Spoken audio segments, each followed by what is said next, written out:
जय हिंद प्यारे साथियों, कैसे हैं आप सभी। उम्मीद करते हैं आप लोग बहुत ही मस्त होंगे, स्वस्थ होंगे और मन लगाकर घर पे पढ़ रहे होंगे। प्यारे साथियों, मैं आपको बता दूं कि क्लास 12th के जो गद्य खंड है हिंदी का, उसकी आज शुभ समापन होने वाली है। 13वें नंबर चैप्टर यानी लास्ट चैप्टर पे हम लोग पहुंच गए हैं। उसके लेखक परिचय को हम लोग पढ़ने वाले हैं। जे कृष्ण मूर्ति द्वारा लिखा गया यह शिक्षा जो पार्ट है, उसके हम लोग लेखक परिचय को पढ़ने वाले हैं। प्यारे साथियों, अगर यह वीडियो आपको अच्छा लगेगा तो शेयर जरूर कर दीजिएगा। साथ आप बच्चों को जरूर बताइएगा कि यहाँ से आप आकर हिंदी की बेहतर तैयारी कर सकते हैं। ठीक है, क्वालिटी और क्वांटिटी में प्यारे साथियों कोई दिक्कत नहीं होगा, मस्त क्वालिटी और क्वांटिटी मिलेगी। मैं लास्ट चैप्टर पे आपके लिए एक प्यारा सा मोटिवेशनल लाइन लेकर आ गया हूँ। क्या कहता है मोटिवेशनल लाइन? वक्त से लड़कर जो नसीब बदल दे, वक्त से लड़कर जो नसीब बदल दे, इंसान वही जो अपनी तकदीर बदल दे। प्यारे साथियों, इस मोटिवेशनल लाइन के साथ ही मैं आपके इस चैप्टर का आगाज करता हूँ। चैप्टर जो शिक्षा है उसके लेखक परिचय को हम लोग देखने वाले हैं। आइए देखते हैं लेखक परिचय को। आइए साथियों, मैं शुरू कर दूं। जय कृष्ण मूर्ति के बारे में हम लोग पढ़ेंगे। जिद्दू कृष्ण मूर्ति इनका पूरा नाम है, समझे। पढ़ते हैं लेखक परिचय को। ये इनका चित्र रहा, थोड़ा सा आप ध्यान रखेंगे। आइए इनके लेखक परिचय के बारे में हम लोग थोड़ा सा जान ले। क्या कहता है इनका जीवनी, थोड़ा सा समझिएगा। लेखक का नाम क्या है? जय कृष्ण मूर्ति। इनके द्वारा लिखा गया जो पाठ है वो शिक्षा है। और जन्म इनका जो है 12 मई 1895 ईस्वी को हुआ है। जन्म कब हुआ था? 12 मई 1895 ईस्वी को। निधन जो है 17 फरवरी 1986 ईस्वी को। कहाँ हुआ था? ओजाई कैलिफोर्निया में। कहाँ हुआ था? ओजाई कैलिफोर्निया में। जन्म स्थान क्या है इनका? कहाँ जन्म हुआ था? जन्म तो हमने समझ लिया, जन्म स्थान क्या है? मदनपल्ली चित्तूर आंध्र प्रदेश। मदनपल्ली चित्तूर आंध्र प्रदेश में इनका जन्म हुआ था। जय कृष्ण मूर्ति का पूरा नाम क्या था? जिद्दू कृष्ण मूर्ति। क्या नाम था? जिद्दू कृष्ण मूर्ति। माता का नाम बता दीजिए सर। माता का नाम संजीवमा देवी था और पिता का जो नाम था नारायण जिद्दू था। संजीवमा देवी और पिता का जो नाम था वो नारायण जिद्दू। बचपन क्या था इनका आपको याद रखना है। तो बचपन में कुछ घटनाएं इनके साथ घटी थी।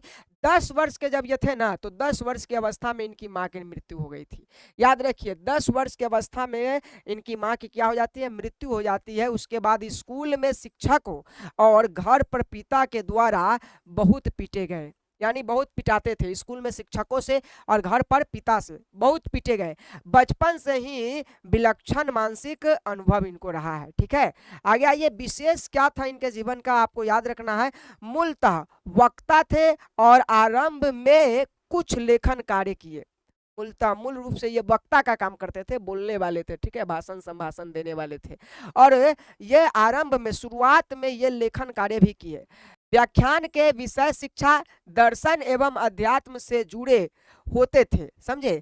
और उसके बाद कहता है पारंपरिक शिक्षा प्रणाली से वे क्या थे? असंतुष्ट थे। उसके बाद संपर्क में आते हैं कि इनका संपर्क भी किन किन व्यक्तियों से होता है। तो आपको याद रखना है किशोरावस्था में ही C.W. लीडवेटर से और एनी बेसेंट से वो संपर्क में आते हैं। याद रखिएगा, C.W. लीडवेटर एवं एनी बेसेंट नामक जो व्यक्ति थे, इनसे इनका संपर्क होता है। और याद रखिएगा, इनके संपर्क में ही नहीं, इनके संरक्षण में भी ये रहे थे। ठीक है, इनका संरक्षण भी ये करते थे। उसके बाद आइए, क्या है? थियोसोफिकल सोसाइटी से जुड़े हुए व्यक्ति थे ये, समझे।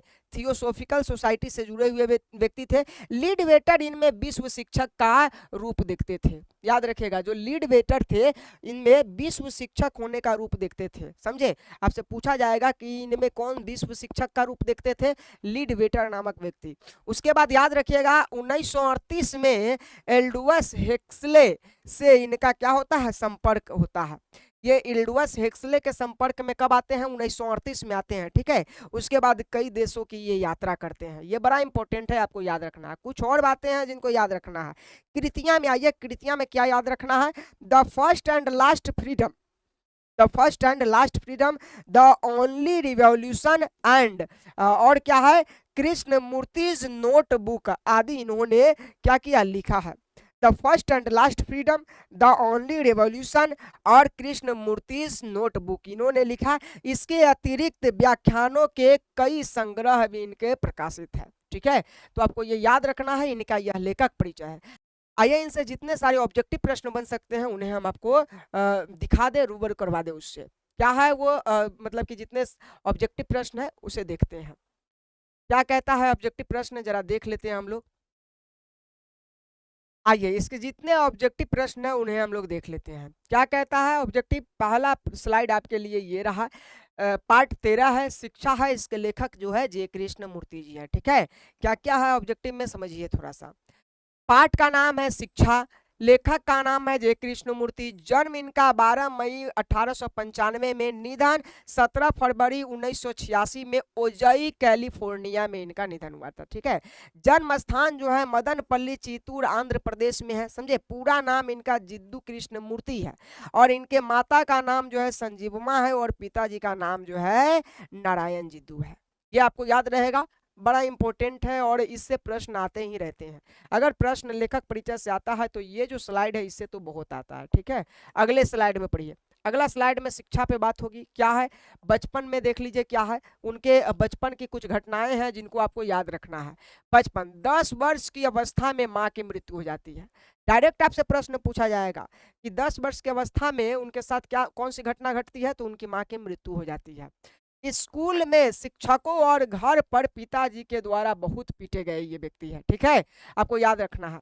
और उसके बाद यहाँ याद रखना है, संपर्क में आइए तो उनका संपर्क किन किन व्यक्तियों से हुआ। जे कृष्णमूर्ति किशोरावस्था में किन किन से मिले थे, आपको याद रखना है। पहला जो है C.W. लिडबेटर और एनी बेसेंट, जहाँ C.W. लिडबेटर उनको क्या कहते थे कि ये विश्व शिक्षक बनेंगे एक दिन। जे कृष्णमूर्ति किस सोसाइटी से जुड़े हुए थे, तो आपको याद रखना, थियोसॉफिकल सोसाइटी से जुड़े हुए थे। किस सोसाइटी से?